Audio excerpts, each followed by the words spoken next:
A researcher reports that the average salary of assistant professors is more than $42,000. A sample of 30 assistants has a mean salary of $43,260.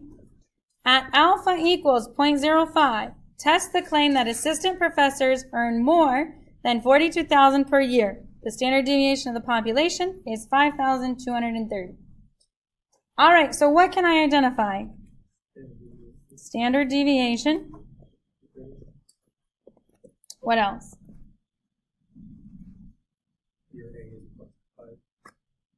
My alpha 0.05.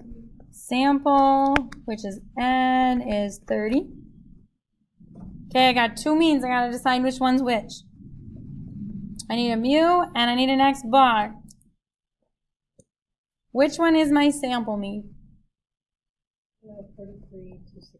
43,260. Because it says sample of 30 assistant professors had a mean salary. So it says sample in the sentence with that set of information.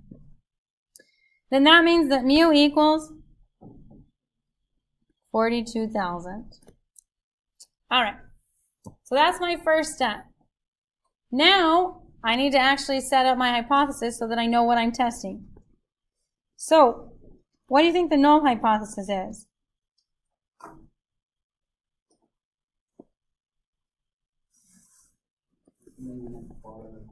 Mu equals 42,000. So we are always going to do the hypothesis based on the population information. Now, were there any keywords to tell me what should go in the alternative hypothesis? More than. So that tells me that mu should be greater than 42,000. Which one holds the claim? The alternative? Because you want it to be more than. So our claim is in that alternative hypothesis. All right. So I've identified, I've set up my hypothesis. The next thing is to start building my values to make my hypothesis on. So I want my test statistic, which is the z-score. So z equals x bar, so 43,260, minus mu, so minus 42,000, divided by my standard deviation, 5,230, and that standard deviation is divided by the square root of n. So we want to figure out what we're getting for our z-score for this.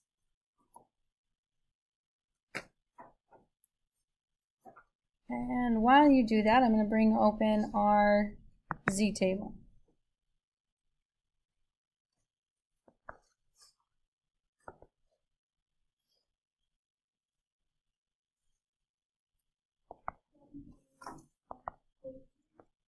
$1.32.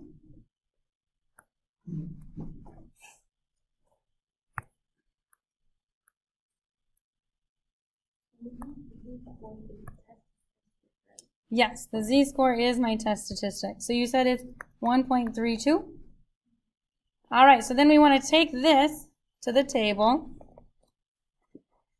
and figure out what the value is from the table that goes along with 1.32.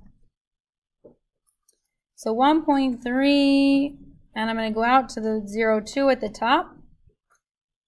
That gives me 0.9066. So I'll take that back. Now this is a greater than test, right? So, what? You're not getting the right answer for the z-score? Well, let's see. If we subtract the numerator, we've got 43,260 minus 42,000. And then I want to divide that by the 5,230 But that 5,230 has to be divided by the square root of 30. And I'm going to put all of that in parentheses so that it knows that entire thing is my denominator. I'm going to get rid of this because I might mess it up.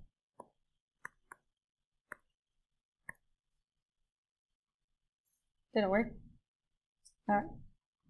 Thank you. Yep. All right, so we said that we wanted this to be a right-tailed test, right? Because we want to be greater than. So my z-score, this z is this z equals point up to this point, that 0.9066. Oops.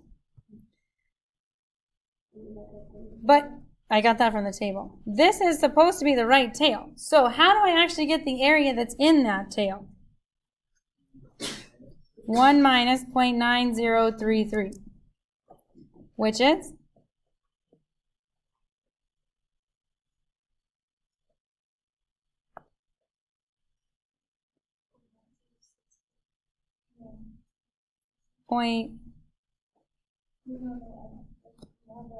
Oh, yes, it's a 66. I just ran out of room to write it. Oh, right there. Gotcha. All right. So that gives me 0.934. All right, so that's the area in that upper tail. 0.0934.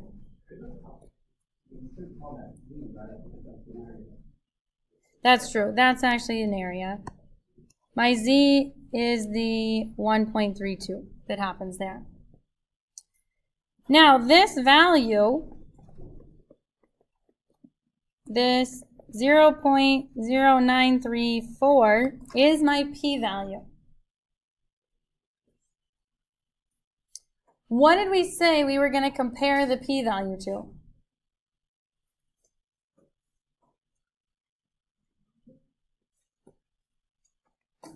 If I come back to where I started, we're going to compare it to the alpha. So if I get my alpha, I've got 0.0934, which is my p-value, and I want to compare it to 0.05. Am I less than or greater than it? Is 0.09 greater or less than 0.05? Greater than. And you can always subtract them and figure out whether you have a positive or a negative number. So it's greater than. And when it's greater than, what did we say we were going to decide? Let's go back and look. We failed to reject the null. There was a hand in the back. What, did you have a question? Yeah, so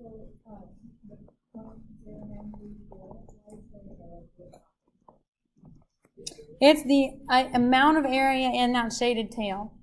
So it's the probability of landing in that shaded tail.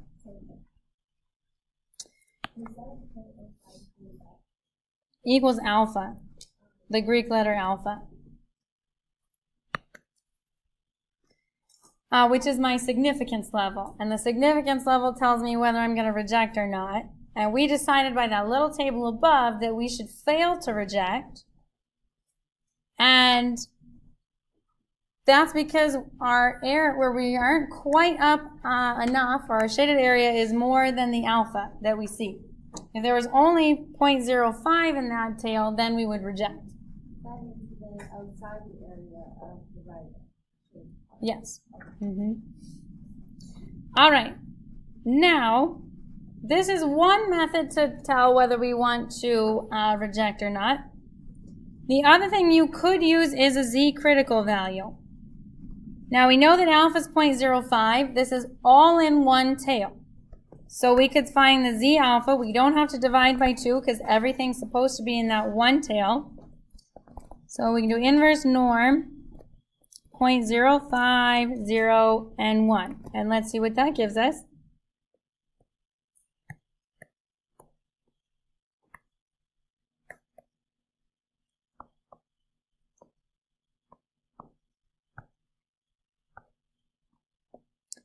Now I know this gave me the negative, but we're looking at that upper tail, so we want the positive critical value, because they should be symmetric, and I should get the same value, just changing the sign if I was to put in the 95% up there. So my critical value is 1.64. And I could compare my z-score value to that value.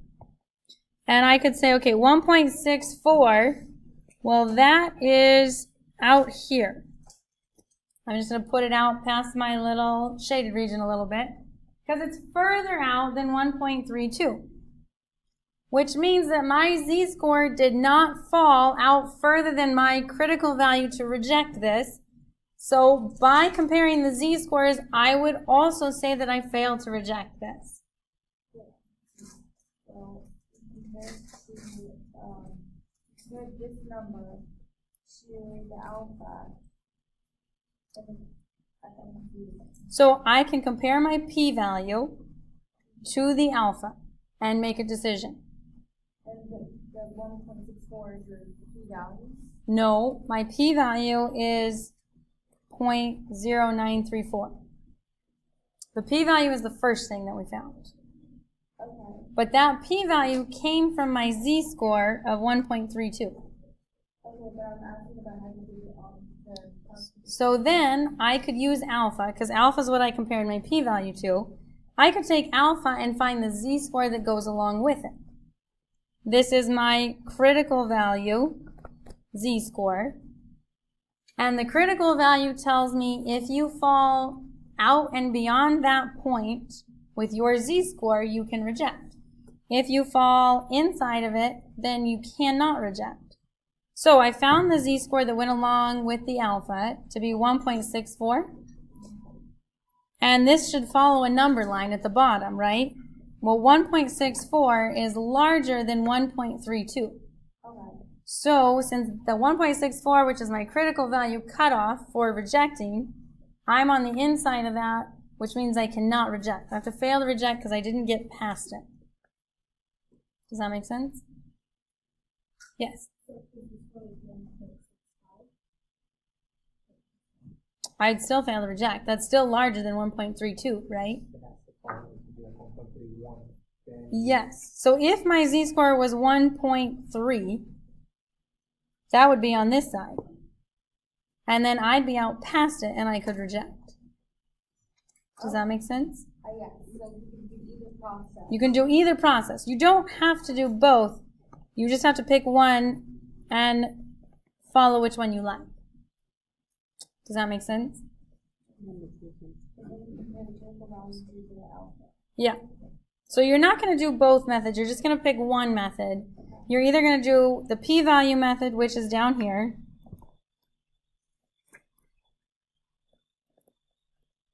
or you're going to use the critical value method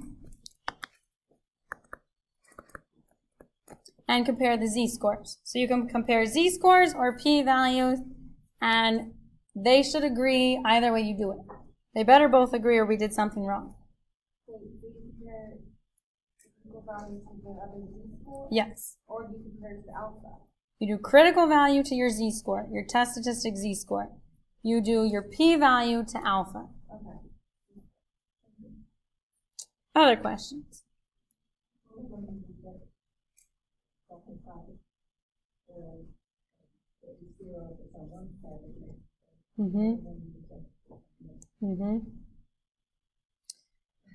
So in this case, both of these methods told me to fail to reject, which means that we cannot get to the alternative where the claim was. We don't have evidence for it. So that's what you're going to tell me. You failed to reject the null, which means there is not enough, or there is not sufficient